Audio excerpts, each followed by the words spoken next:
What's in? What's in? What's hot? What's hot? Ito na, what's in, what's hot? Tamang paraan ng pag-iimpok habang nagbabawas ng utang. Sino bang walang utang? Ikaw ba, walang utang? Meron. Oh, di ba? Credit card. Sa batang yan ni Pam, parang kaga-graduate lang. Hindi na po, 30, malapit nang mag-30. Hindi halata. Okay. Pero marami ngayon kasi habang nag-aaral, meron na silang business. So I'm sure they have experienced Yes. one time or another na nakautang sila. Pero tama ba ang pagmamanage nila ng kanilang mga utang at kapirahang kinikita? Sa panahon ng pagtaas ng presyo ng financial pressure, mahalagang matutunan natin kung papaano mag-ipon kahit may utang pa tayo. Papaano nga ba tayo makakapag-ipon ng pera, magkaroon ng financial security at unti-unting makabawas ng mga utang nang hindi nasasakripisyo ang ating future?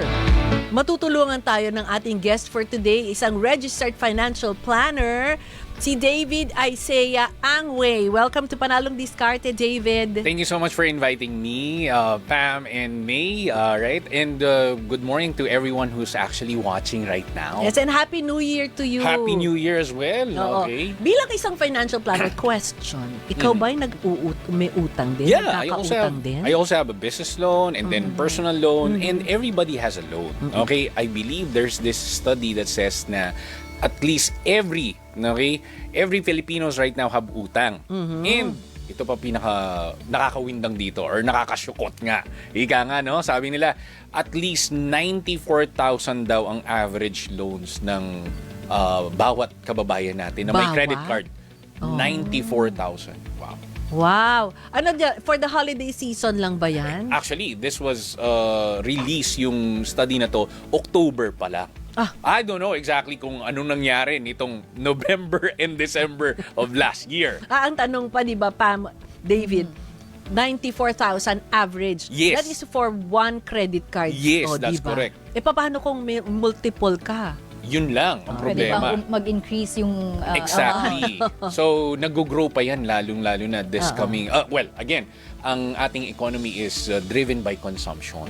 And the majority of us is all the time budol every single month. And we don't know exactly kung hanggang saan itong cycle na ito. I know, sa dami ng mga apps na Yes. nangangalabit, na nagpaparamdam. Free shipping. Yes. Yun. Discount. Siyempre, marami na na-discuss dito sa Panalong Diskarte ng mga paraan kung papaano tayo makakaiwas o makakatakas sa utang o paano makakapag-ipon. Pero, papaano nga ba kung ikaw ay may malaking utang tapos meron ka pang hindi naman ganun kalaki ang sinasahod mo? Okay. How do you balance that? Well, we got 3 options here. Okay, 3 options para sa ating mga tagapakinig at nanunood right now. Number 1, i-identify mo na muna kung saan nanggagaling yung utang na yun. Kumbaga, para bang meron kang balde. Diba? Para mapuno yung balde mo ng tubig, iwasan mo, let's say for example, yung mga butas. Right? Okay. So, same thing goes with the utang. Existing na yung utang mo. Parati ka nabubutasan doon. So, when you identify, takpan mo na yung utang na yun. Okay? Takpan mo na yung mga butas na yun para hindi ka parating mazizero all the time. Di ba? Sa ating mga kababayan right now na parating feeling nila zero sila.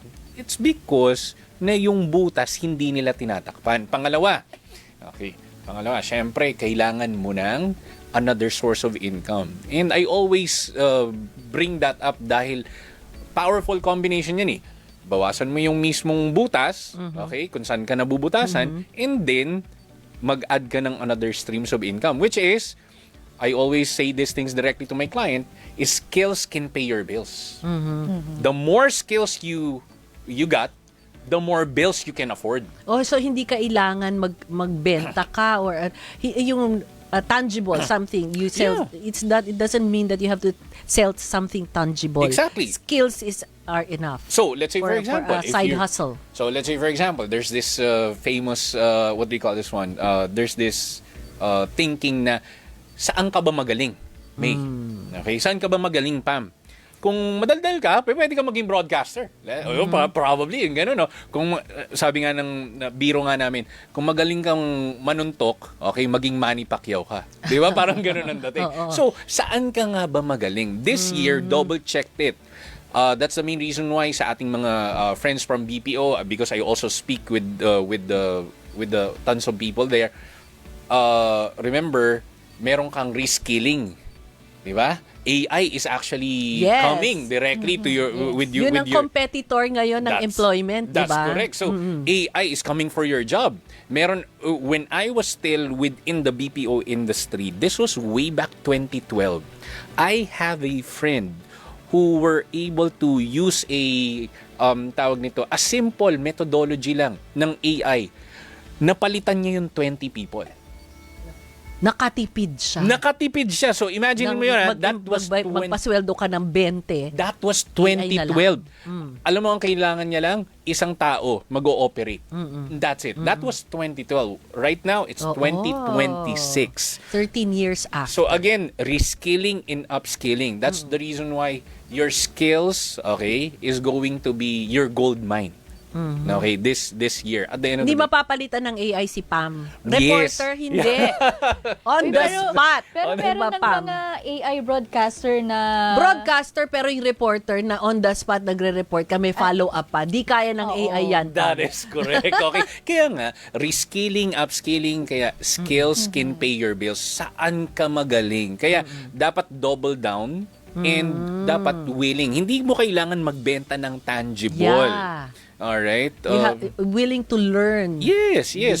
New skills. And last year, there was a booming affiliate marketing. Ibig sabihin yung mga nagla-live selling, live they selling. don't have any specific, let's say for example, training.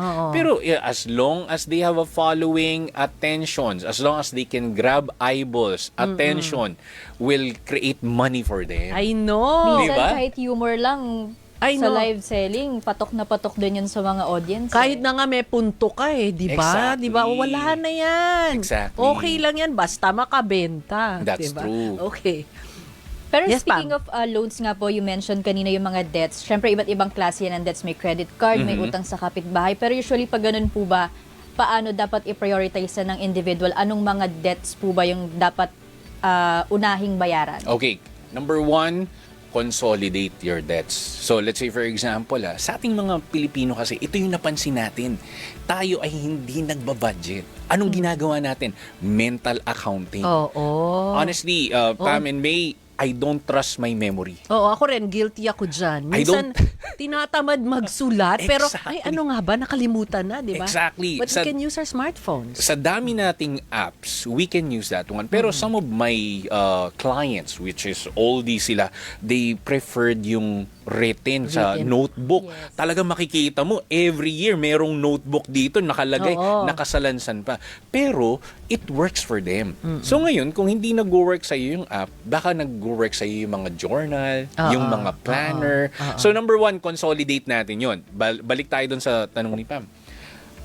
Ano yung uunahin? Unahin mo yung may pinakamalaking interest rate. So, let's say for example, credit card debts, merong average na at least 3% yan per month. Kung hindi mo nababayaran yan. So, imaginein mo let's do the math.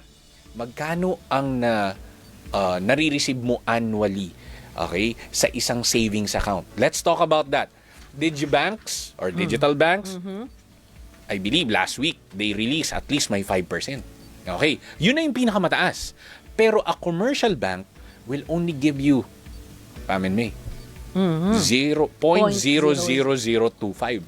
So, imaginein mo. Akala ko 0.0125. No. Hindi pala 001. Oh my God. It's getting Diba? lower. Pababa ng pababa. Ay, exactly. Pero tinaas daw nila yung yung PDIC. insurance. No. Sige.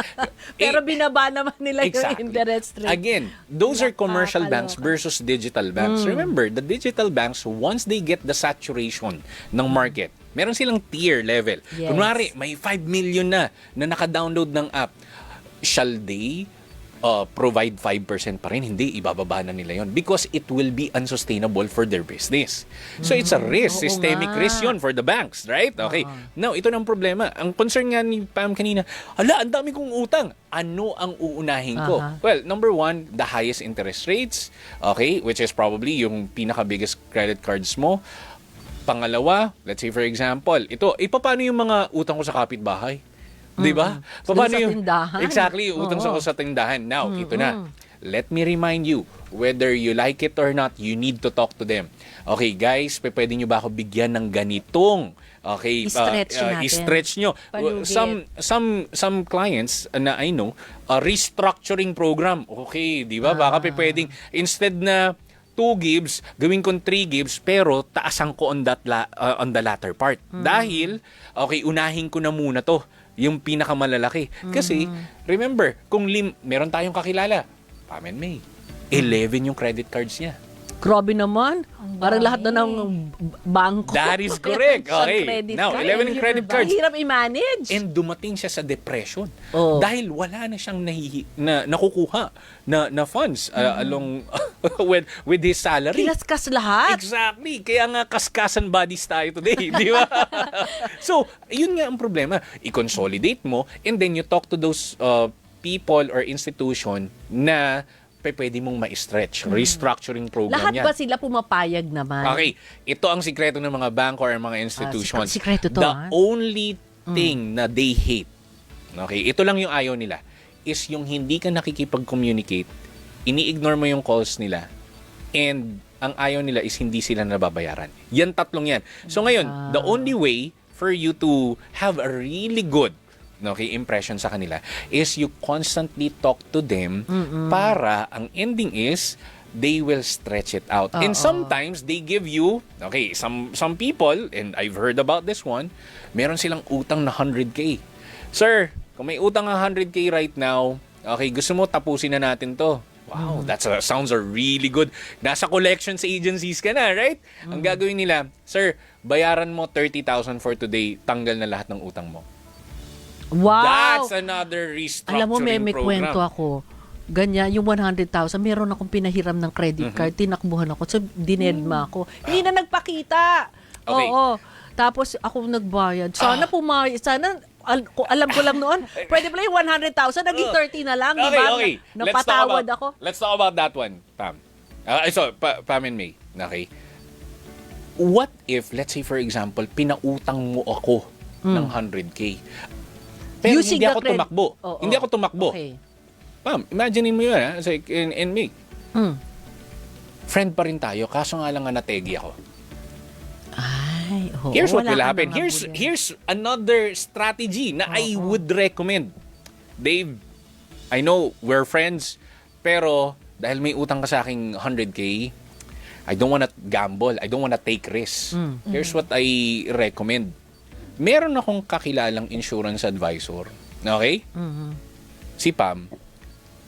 Sign a deal with him. With her. Para ako ang gawin mong beneficiary dun sa utang. Okay? So, let's say for example, ako, magbabayad ako ng insurance, okay? Tapos, ang gagawin ko, ikaw ang aking gagawing beneficiary. Para in case na mategi ako, okay? Yung mismong insurance company will pay you Oo. probably more than 100,000, okay? Kumita pa. Exactly. Kasi nga, ang ending is, paano kita mababayaran na tegi na ako? Di ba? Pero, kung hindi nategi, pero again, here's the thing. You don't wanna gamble that part. Yeah. Kasi I know somebody na pinakaskas niya yung friend niya and ang nangyari is nategi. wala na. So ngayon, Wala nang- siya pa rin ang nagbabayad. Siya nagbayad. And sabi ko sa kanya, how much are you paying? I'm paying the minimum. Sabi ko, it will take you Oo. 72 years before you will be able to pay everything. Dapat kinausap niya yung credit card. Yeah. Pero sabi niya, sabi ng mismong credit card, hindi na namin sakop yan. And that's the main reason why, Pam and May, control is everything. That's why maganda yung discussion natin because some clients or some Filipinos are currently experiencing these types of things, di ba? So yan sige. Pero speaking of control nga po, gaano po ba ka-important nga yung discipline pagdating? Self-control. Kasi syempre, na-mention niyo din po kanina, merong mga 11 credit cards, pero yun Yes. anong importance ng discipline sa Okay. pag-iipon? At saka talaga Yeah. bang kailangan mo ng 11?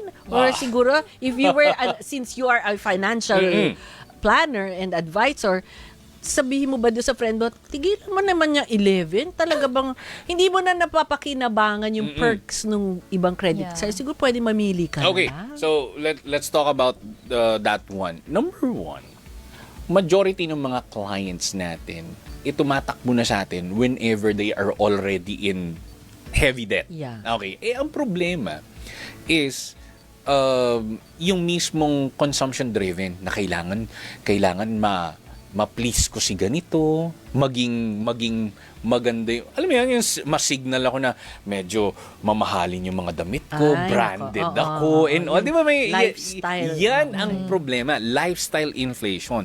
And kapag kinain ka ng lifestyle inflation, I can guarantee you, you'll be in a heavy burden along the way. Now, going back to the question ni Pam, kailangan ba ng discipline? Actually, to be honest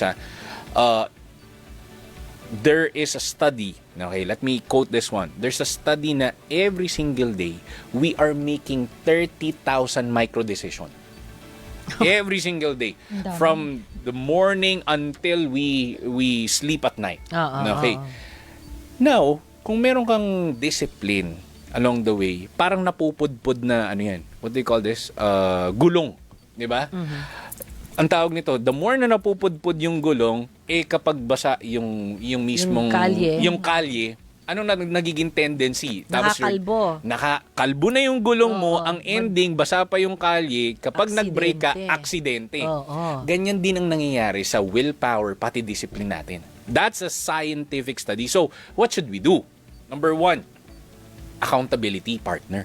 Okay, so let's say for example, sino ba yung accountability partner mo, May? O kung medyo, alam mo, magastos ka, di ba? O, kunwari. May taga-batok sa'yo, hoy! Ang tawag nito, di ba? Yung re-respetohin mo pa rin after, di ba? Basta may usapan kayo, batukan mo kapag may sumusobra Exactly. na ako. Ganon. Do you still remember yung mga mag-asawa, di ba? Let's say for example, nasa mall, di ba? So habang naglalakad, uy, parang maganda to, di ba? So hinawakan ka ng asawa Pinila mo. ka. Hindi pala ano yun, sign of love yun, sign of economic support yun, di ba? Uy, wag ka dyan, baka mamaya ano ka, di ba? May mga kakilala tayo. Kapag pumasok ka sa isang stall, sa isang mall, within 5 minutes, you know exactly na bibili at bibili ka. Ay, hindi ako ganon. Di ba? Ikaw, Pam, 5 minutes, Di ba? yes na agad. Lagi po ako may list kung yung mga dapat diba? Yun ang maganda. Yun. That's the reason why ang pinakakailangan mo is sistema. Yung sistema na, let's say for example, naglilista ka. Sistema na, let's say for example, sino yung mga kakausapin ko kung medyo mafo-fall ako into this particular trap along the way, di ba? Diba? And the biggest thing na we need to understand this year, guys, and I recommend this one to everyone who's watching. Saan ka magsisay no this year? Oo. Okay. At kanino at Kanino, saan? saan, kailan ka magsisay Oo. no? Dahil, ang problema pala natin, addicted tayo sa saying yes. May notification mo. Oo. May notification ni Pam. Uy, meron na namang sale. Uy, meron na namang sale. Predictable. Oo. Silipin lang. Ako sinisilip ko lang. Hindi ako pumapatol. Hindi ba ako mapagpatol eh. Di ba? Okay. Huwag tayo Dapat masyado pala kailangang umiwas sa mga friends na Oo. nambubudol. Oo, Dapat doon tama. tayo sa nagko-control sa atin. Correct. Yeah, Yun diba? ang yun ang gusto ko eh. Meron kang taga-bato. Ito pa ang pinakamalupit. Taga-kalabit. Ito ang pinakamalupit. Ano? Yung mga friend mo na ganito, meron akong makakakilala. Pam and May, binook ko na pala kayo ng flight. Bayaran nyo na lang ako after the the event. Hindi ko siya babayaran. Di ba? Ikaw, hindi ba? Imagine mo yun. Bakit? Sinabi ko ba? Di Gana ba? Di ba? Yun ang ating mga friends na kailangan. Alam mo yan, hindi naman na i-unfriend mo or i-unfollow, pero you need to at least be more cautious when it comes to dealing with Walang them. ganunan, walang biglaan. Okay. Marami rin kasi tayo mga sinabi nga ni Pam na sa credit card. Pero minsan marami tayong tulad ng life insurance, car insurance, maraming scheduled yan eh. Yes. Tapos nagkaroon ka ng problema. So paano natin susolusyonan yan? Sa ating pagbabalik, sagutin mo yan dahil mag-news break lang tayo. Maraming salamat. Kasama pa rin natin ang ating registered financial planner, David Angway. Susunod na ang ating news break. Magbabalik ang Panalong Diskarte. Panalong Diskarte. DZMM Radyo Patrol 630 Nagbabalita, naglilingkod Saan man sa buong mundo DZMM Radyo Patrol 630 Tapat at totoo Naglilingkod sa'yo Oh, Pilipino. Ito po ang DZMM Radyo Patrol sa 630 at DZMM Teleradyo. Una sa balita, una sa public service. Kasapin ng KBP kapisanan ng mga broadcaster ng Pilipinas. Ang oras po natin, 1 minuto makalipas ang 10:00 ng umaga. DZMM Balita Ngayon.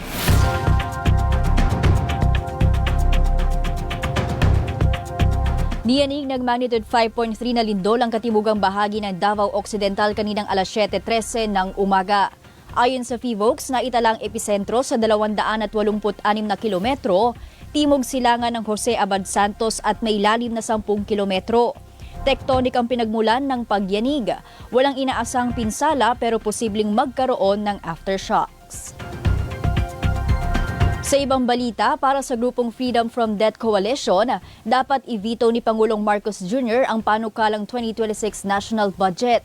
Sinabi sa DZMM ng Secretary General ng grupo na si Rovic Obanil na nakapaloob pa rin sa budget ang mga questionableng probisyon at hindi umano ito tumutugon sa kasalukuyang pangangailangan ng mga Pilipino.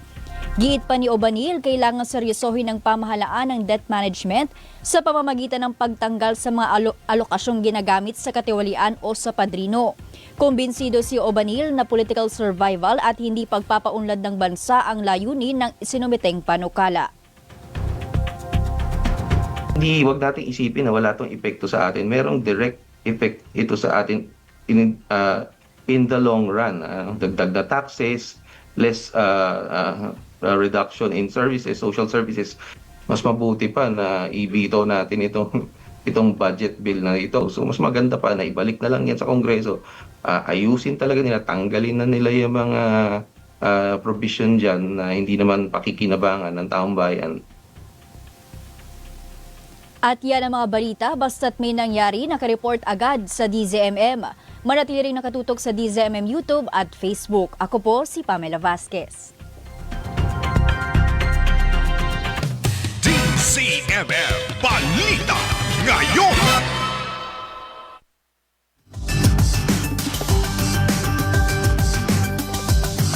Lalo ngayon matraffic sa kalsada, hindi ka mainit. Pera, kita at mga latest sa mundo ng pagnenegosyo. What's in? What's in? What's hot? What's hot?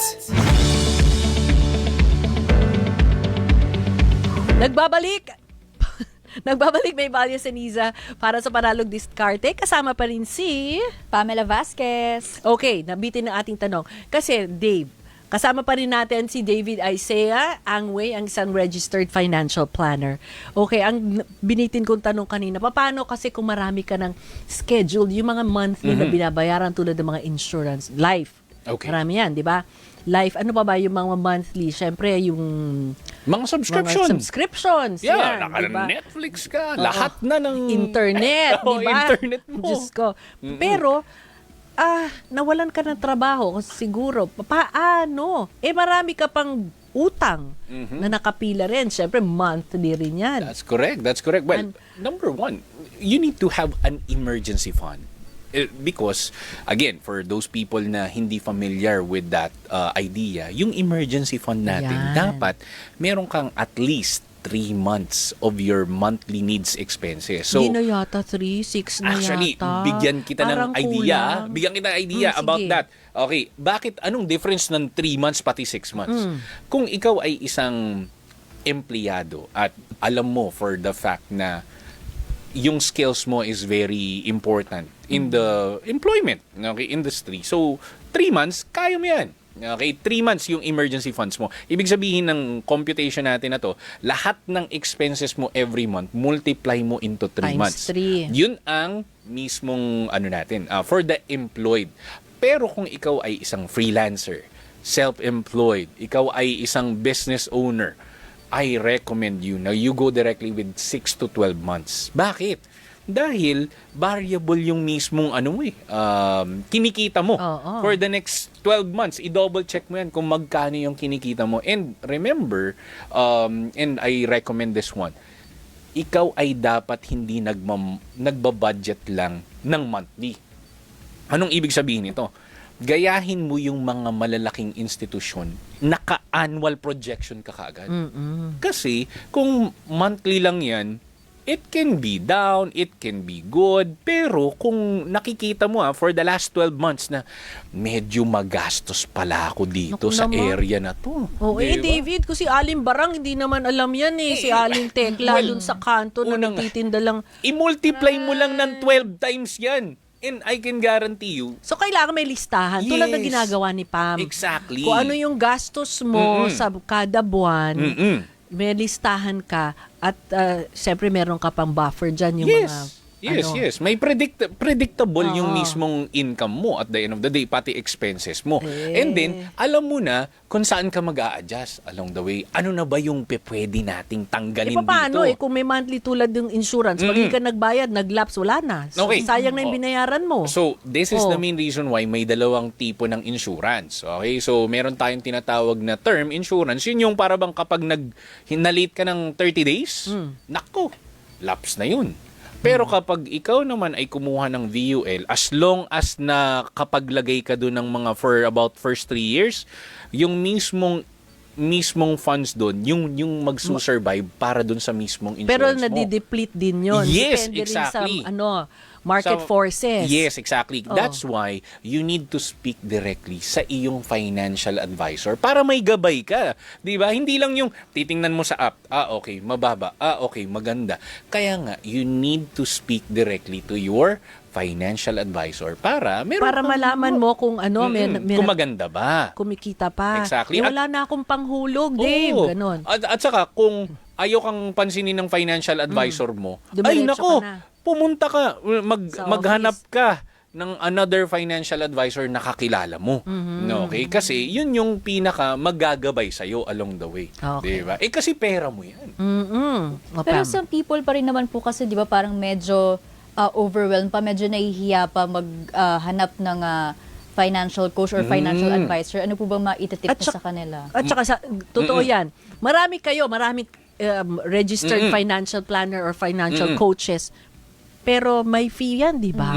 Okay, here's another Additional cost yan, di ba? Okay, here's another concern ng ating mga kababayan. Ayaw natin na, let's say for example, masabihan na, ay, walang alam to. Di ba, mahihiyain ng mga Pilipino sa pagtatanong.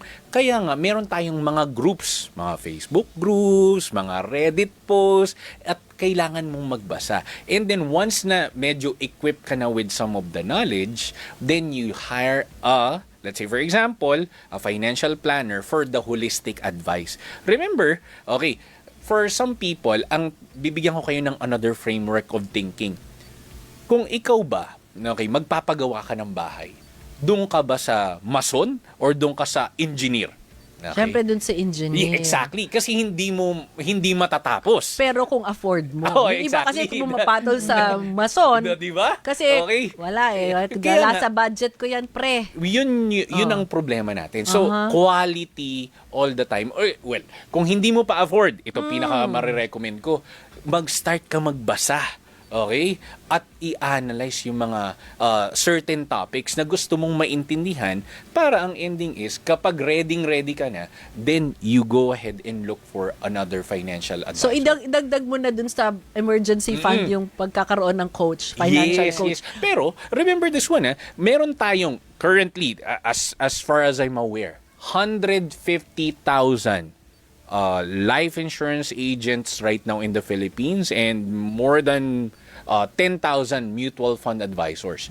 You can use their licenses to help you understand kung ano ba yung mga pwede nilang gawin regularly. So remember, when you talk to them, okay, at least you do it ng every month. Ano na ba yung update? If you want to, alam mo yun, makipag-partner sa kanila, at least kahit pa paano, meron kang gabay every single month. Okay. Yes, Pero Pam. ang ano pong observation nyo the past few years, parang mas tumataas na po ba yung percentage say no mga tao na nagiging aware at talagang Financially literate. lumalapit na din talaga sa financial coach or plan? Yeah, I based from my even after the pandemic, okay, mas naging buhay na yung mga healthy discussions regarding sa finances. Dahil dati, nakakahiya, ayaw magtanong, dahil baka mamaya, komisyonan lang ako nito, parang ganun ang dating. Pero right now, nagiging healthy na yung discussion regarding dun sa process ng financial planning, hindi lang yun sa mismong investment planning, na nakikita ko yung mismong eagerness and curiosity ng ating mga kababayan dahil hindi lang sila nagiging financially literate. Actually, they're also doing, nauuso na yung DIY. Okay? Do it yourself investment strategy. Pero, I always recommend na magkaroon ka ng gabay para iba kasi yun na yung Excel file lang yung kinakausap mo, May. Di ba parang, okay, tapos na ako, alright, that's good. Kasi Diba? hindi mo naman alam kung may flaw yung ginawa mong Excel file. Exactly. Unless That's correct. meron kang coach nga. Pero gusto ko lang Go. mahal ba? Hindi, nakadepende mag-hire. Para kung halimbawa yung mga nakikinig, gusto na lang din talagang mag-hire para makatulong sa kanila, pati nakakumuha ka na ng insurance, kumuha ka pa nagtayo ka pa ng business. Okay. Tapos, marami ka para Or kung ma-manage mo monthly yung po ba or per session yung per mga- session ba yan? Okay. Per hour? Parang abogado? Bigyan ko kayo ng mga business model ng mga financial coaches. Number Kasi one, nag-iipon ako pero hindi ko naman alam ayusin yung Yes. finances ko, di ba? may mga financial coaches na one time, big time, 1 hour, 2 hours, then they get paid to that one. Okay? Yun lang, one time, big time. That's it. Okay. Number 2 na financial coaches na program, naka 3 months para at least masusubaybayan. Okay? So, bago ka bitawan. Or Yes, you can yes. go on your own. Then, meron naman annual level. Parang subscription-based na ang dating. Na para bang merong mag-o-audit sa'yo, ano pa yung mga pwede nating gawin. Kumbaga, para bang nagpunta ka na, gusto mo magpapayat. Di ba? Nagpunta ka sa gym. Merong trainer doon. So, meron silang mga parang ganun ang subscription-based level yung approach. Okay, ika nga. Okay. Diba? So, pwede ka makapamili. Hindi naman yung parang, hala, hindi ko afford to. Baka mamaya, I might get into bigger utang. Dahil, dahil sa isang coach na ganito, di ba? Well, kung alam naman ng coach mo na mas lalo kang mababaon sa utang, some coaches offer it for free. Okay, di ba? Meron ba yan sa meron bang online pero minsan ang fear ko rin dyan nang scam din mga groups. Di ba may ganyan din? Yes. Well, I can recommend you. Okay, for those people who are currently listening, even outside the country. Yeah, we have listeners Because all over ang the tawag world. nito, I'm also doing financial coaching. Kunwari, nasa California, sir, paano yung mga ganito-ganyan? As a financial coach, I do risk management. Ibig sabihin, ano yung mga delikado? I'll give you everything. Ito yung mga pros and cons. Kaya nga, yung mga financial coaches na hindi lisensyado, let me give you a word of caution. ako, kapag nagkamali ako ng advice, may balik sa akin dahil lisensyado tayo. Di ba? Parang doktor and all. Oo. Pero kapag walang lisensya ito, doon na pumapasok yung risk itself. So meron naman way of checking kung license yung pinapakinggan mo Yes. o yung You can kinukuha Google mong it, coach. double check and all.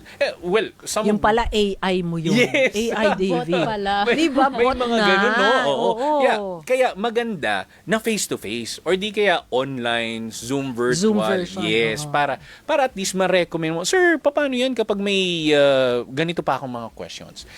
Madedetermine mo kung ano yung mismong kailangan mo. So, before ka mag-ask ng meeting with a financial coach, ito ang pinakakailangan ko from you. Okay, i-ready mo. Number 1, lahat ng tanong mo. I-consolidate mo yan. Lahat at least. Para yung 1 hour, sulit. Oo. Hindi yung, hala, kung ano na lang yung mag-pop up sa brain mo, yun na lang itatanong mo. Nako, delikado ka kasi tapos hindi ka rin nagsusulat. Tapos pangalawa, kung naka-Zoom, okay, virtual, ask them to record it. Okay? Para at least kahit pa paano, Pwedeng marireview mo. Kung hindi mo na-review, delikado yan, right? Okay? Baka mamaya kasi sabihin, wala naman akong sinabing ganyan. So that's I also know. part of your Oo. risk management. Pangatlo, some of my clients, I also provide this, naka-NDA, non-disclosure. Na para bang hindi ka gagawing content. Di ba? Some of the... So this is what I really don't like. Ginagawang content yung mismong misery mo. No, okay? And you don't want that. That's unethical. Okay? Oo. Okay, nabanggit mo nung simula ng ating interview na isang way para makapagbayad ng mga utang kahit na kinakapos ka na, ay gamitin mo yung skills mo. You don't have to sell tangible things for you to earn extra. Para doon sa mga nakikinig na hindi nila alam, ano nga ba ang skill ko? Magbigay ka nga ng example, baka parang light bulb yun sa kanila. O nga pala, may skill akong ganito. Okay. Example. I'll give you a really good scenario. Okay. Kung magaling kang siyempre, meron tayong mga kakilala, mga content creator. Halos lahat content creator na. Pero one of the best things na kailangan as a content creator is yung may thumbnail ka. Magaling ka ba mag-design ng thumbnail? Okay? Di ba? Para i-click ng mga tao right away. Pero, pangalawa, lahat halos tayo magaling kumanta. Di ba? Magaling ka bang kumanta, May? Doon. Di ba? So pagkanta. So, sasama dun sa mga may kumakanta. Tapos Yes! marami mga gifters. Exactly, ganyan. di ba? Okay. That's another Pwede, way. o yung mga magagaling kumanta. And then kung ikaw ay isang magaling na, let's say for example, sa kilala naman natin yung mga taong mahilig mag-advise about sa pag-ibig dahil galing ka sa mga alam mo yun, mga Masalimuot. love. Okay, mga sariling hugot katulad yung sinabi ni Pam. Di ba? That's also Si Coach Vanessa sa diba? atin. That's also gonna give you saan ka magaling at ano yung competitive advantage Gamitin mo mo. itong mga free platforms na ito na Exactly. nagbibigay, nagmo-monetize. That's correct. That's okay. correct. Because pero remember, yung kapitbahay ko, magaling lang siya maglaba. Magaling Maglaba, siya oh. magluto. Okay. Magaling siyang, pwede mag-alaga. okay, O ganyan. bigyan ko kayo ng another idea. Kung Maglinis? ikaw ay isang magaling magluto, maglaba, maglinis na yung mga gawaing bahay, gawin mong subscription base yan. So let's say for example, May, ako, magaling ako maglaba. Tapos, lahat kayo rito, may labahan every week. So ngayon, kakausapin na kita, May, for the next 12 months, ako na maglaba. For you. Okay? Mag-sign na tayo ng kontrata. So Okay? alam mo na, may kita ka ng isang taon. Ano? Exactly. So, kung lahat kayo, 12 kayo dito, tapos may 12 na rin ako na income stream, kahit mawala yung isa sa inyo, hindi ako magpapanik. Mapag-aaral ko yung aking anak sa kolehiyo Oo, dahil sa o kaya may paglalaba. pandagdag gastos ka, Exactly. di ba? Okay. Di ba? Hindi kailangan na bumili ka kung wala kang puhunan. Gamitin mo yung Exactly. sinasabi mong skill. Exactly. At saka last one, kung Yes. punong-puno na yung labahan, di ba? Dahil hindi ko na kaya, mag-hire na ako ng mga ibang labandera. para Ay, oo. mag-expand na ako. Oh, parang yung mga cleaners, ano? Exactly, Nagtayo di na ba? ng negosyong cleaning. That's correct. So hindi na ako naglalaba Company. technically. Nagmamanage na lang Manage rin na. ako ng labandera. Ah, okay. Nakakatuwa, ang dami nating natutunan. Ayan, meron na tayo mga naibahaging tips o mga paraan para habang tayo nag-iipon, pero meron tayong mga binabayarang utang, meron pa tayong pwedeng kitain at may matitira. Okay. Okay. Where can they follow you, David? Alright, follow me sa aking Facebook account, David Angway. And meron din akong website, davidangway.com. Meron din tayong YouTube channel, David Angway, Registered Financial Planner. Meron din tayong LinkedIn, David Angway. So, and again, meron tayong TikTok account. Biruin mo yun. Oh, di ba? Alright, di ba? Pero hindi tayo nasayaw. We're only giving sound financial advice. So, David Angway. David Angway, wala nang ibang hahanapin sa lahat ng iba't ibang social media platforms. David Angway, kung gusto nyo tumulong sa inyo, sa inyong mga finances at pagpaplano sa buhay. Thank you so much, David. Happy New Year. Thank you, May and Pam. Happy New Year as well. Thank you. Ayan. Di ba sabi ko sa inyo, every Sunday, tumutok lang kayo. Marami tayong natututunan. Yung mga skills na yan, marami pa pala. Di ba? Na pwede palang pagkakitaan Oo, at additional kahit wala kang income. pera. Yes. Oo.